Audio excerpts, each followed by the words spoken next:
सुनते हैं बुधवार की व्रत कथा। समतापुर नगर में मधुसूदन नाम का एक व्यक्ति रहता था। वो बहुत ही धनवान था। मधुसूदन का विवाह बलरामपुर नगर की सुंदर लड़की संगीता से हुआ था। एक बार मधुसूदन अपनी पत्नी संगीता को लेने बुधवार के दिन बलरामपुर गया। मधुसूदन ने अपनी पत्नी के माता पिता से कहा कि बेटी को विदा कर दो। माता पिता ने कहा, बेटा आज बुधवार है, बुधवार को किसी भी कार्य के लिए यात्रा नहीं करते। लेकिन मधुसूदन नहीं माना। उसने ऐसी शुभ अशुभ बातों को ना मानने की बात कही और फिर उसने अपनी पत्नी को लेकर बैलगाड़ी से यात्रा प्रारंभ कर दी। 2 कोस की यात्रा करने के बाद उसकी गाड़ी का एक पहिया टूट गया और वहाँ से दोनों ने पैदल ही यात्रा को शुरू किया। रास्ते में संगीता को प्यास लगी। मधुसूदन उसे एक पेड़ के नीचे बैठाकर जल लेने चला गया। थोड़ी देर बाद जब मधुसूदन कहीं से जल लेकर वापस आया तो वो बहुत हैरान हो गया, क्योंकि उसकी पत्नी के पास उसकी ही शक्ल सूरत का एक दूसरा व्यक्ति बैठा था। संगीता भी मधुसूदन को देखकर हैरान रह गई और वह दोनों में कोई अंतर नहीं कर पाई। मधुसूदन ने उस व्यक्ति से कहा, तुम कौन हो और मेरी पत्नी के पास क्यों बैठे हो?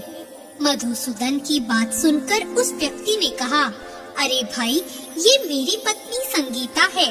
मैं अपनी पत्नी को ससुराल से विदा करके लाया हूँ। लेकिन तुम कौन हो जो मुझसे ऐसा प्रश्न कर रहे हो? मधुसूदन ने कहा, तुम जरूर कोई चोर या ठग हो। ये मेरी पत्नी संगीता है। मैं इसे पेड़ के नीचे बैठाकर पानी लेने गया था। इस पर उस व्यक्ति ने कहा, अरे भाई, तुम झूठ क्यों बोल रहे हो? संगीता को प्यास लगने पर जल लेने तो मैं गया था। मैंने तो जल लाकर अपनी पत्नी को पिला भी दिया। अब तुम चुपचाप यहाँ से चलते बनो, नहीं तो किसी सिपाही को बुलाकर तुम्हें पकड़वा दूंगा। दोनों एक दूसरे से लड़ने लगे। उन्हें लड़ता देखकर बहुत से लोग वहाँ इकट्ठे हो गए। नगर के कुछ सिपाही भी वहाँ आ गए। सिपाही उन दोनों को पकड़कर राजा के पास ले गए और उनकी सारी कहानी सुनकर राजा भी कोई निर्णय नहीं कर पाया। संगीता भी उन दोनों में से अपने वास्तविक पति को नहीं पहचान रही थी। राजा ने दोनों को कारागार में डाल देने के लिए कहा। राजा के फैसले पर असली मधुसूदन भयभीत हो उठा।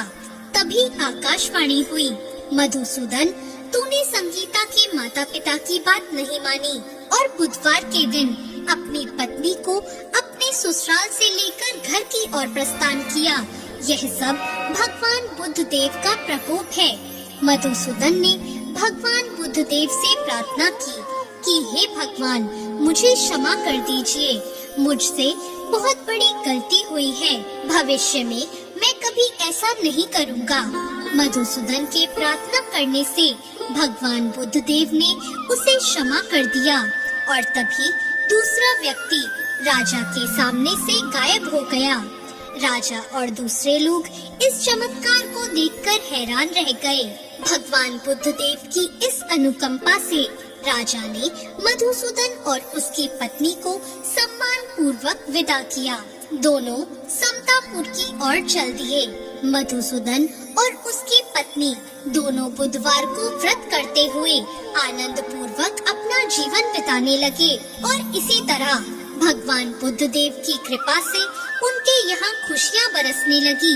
और इसी तरह जो भी विधिवत बुधवार का व्रत करके कथा सुनते हैं, भगवान बुद्ध देव उनके सभी कष्टों को दूर करते हैं। तो ये थी आज की कथा। कैसी लगी आपको आज की ये कहानी? Comment box